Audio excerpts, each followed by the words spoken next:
Hi everyone, this is Cindy again and welcome back to my channel. So this week I am not going to do a review. The reason for this is because I was scheduled for surgery today at 6 in the morning. I just wanted to let you guys know a little bit of what the surgery was about because it does have to do with being a mommy. So back in 2019, in my third trimester with my first baby, Elijah, I started getting some pain on my wrists. It felt uncomfortable when I was writing or typing. I didn't think much of it until after I gave birth and the swelling went away. After about the first couple of weeks of having a newborn, I started noticing that my tendons around this area would hurt anytime that I would carry Elijah. I did a little bit of Googling and it turns out it's called Quervains Surgery-Pregnant. Sorry, this is something, it's a mouthful. This is basically a swelling of the tendons caused by repetitive motion. So when you have to pick up your baby consistently, or for someone like me who's in the cell phone industry, I use my cell phone a lot. I actually have two cell phones, one personal, one for work. And I'm pretty active on text messages and social media, of course. So this has caused me to get the Quervains tendinosynovitis.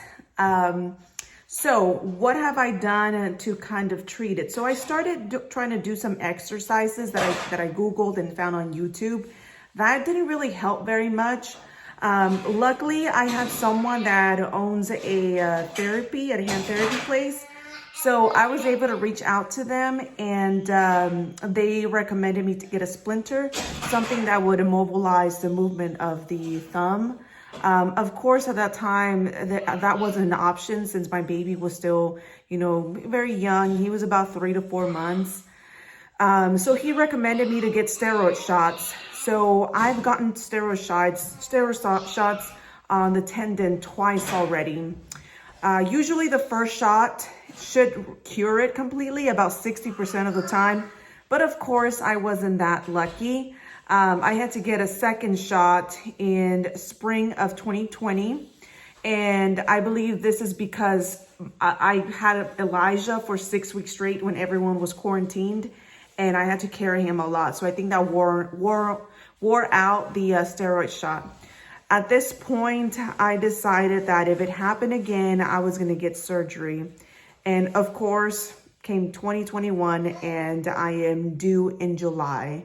So I am extremely afraid that this is going to happen again with my newborn. So that is why I decided to get it done on one hand so far.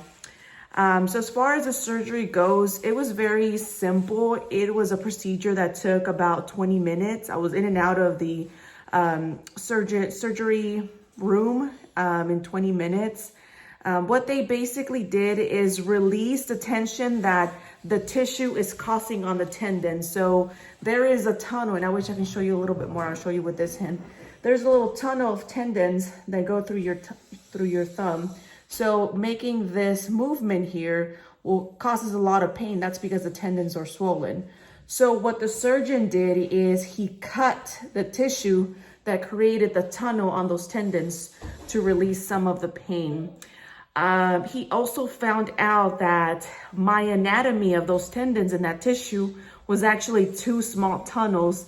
And they find that usually those are the people that have that problem that doesn't go away. So that explains why I had to get the shot 2 times and would have had to get surgery or a third shot on the third time. So that was definitely not recommended just because you can wear out your tendon and that's permanent damage. So that's definitely something that I didn't want to do. So a little bit more about the surgery.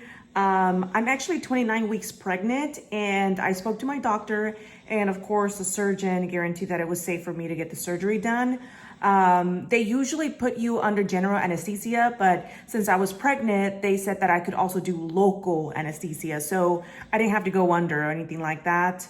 That basically made it a lot more, it made me feel a lot more, comfortable about getting the surgery done while I was pregnant, especially because I knew that the outcome was going to be so much better than just getting another steroid shot.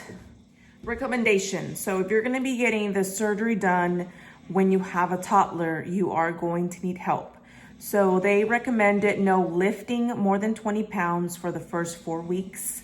And as you guys know, I have a 22-month-old. He's about 28 pounds.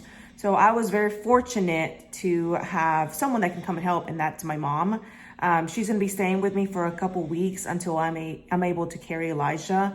I know, like, you can think like, well, how are you? Well, just don't carry him. He walks. Well, you know, you do have to put him in the car seat, or if he falls asleep and you have to put him in the car seat in the stroller.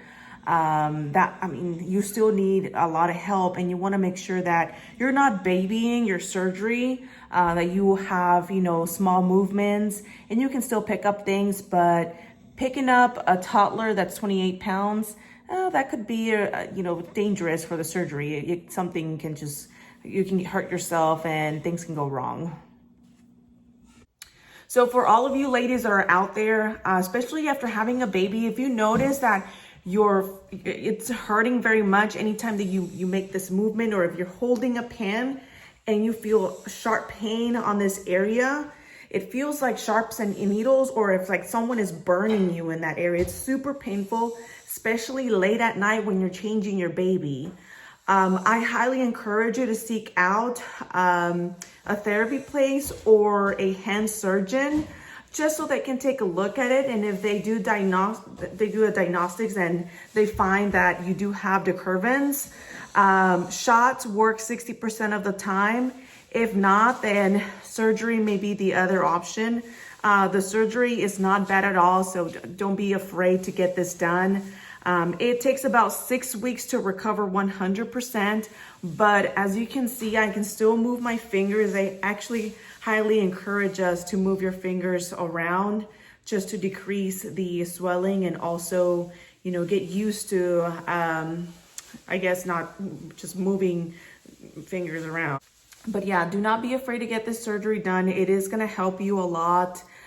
It will solve the problem permanently. And that way you'll be able, to live a normal life and have any other babies that you want without having to worry about having this hand pain. But I just wanted to give you girls and everyone else an update on how it went. And if you have any questions for me, please feel free to reach out, and I would be more than happy to answer them. All right. Thank you so much for watching. I hope you have a good night.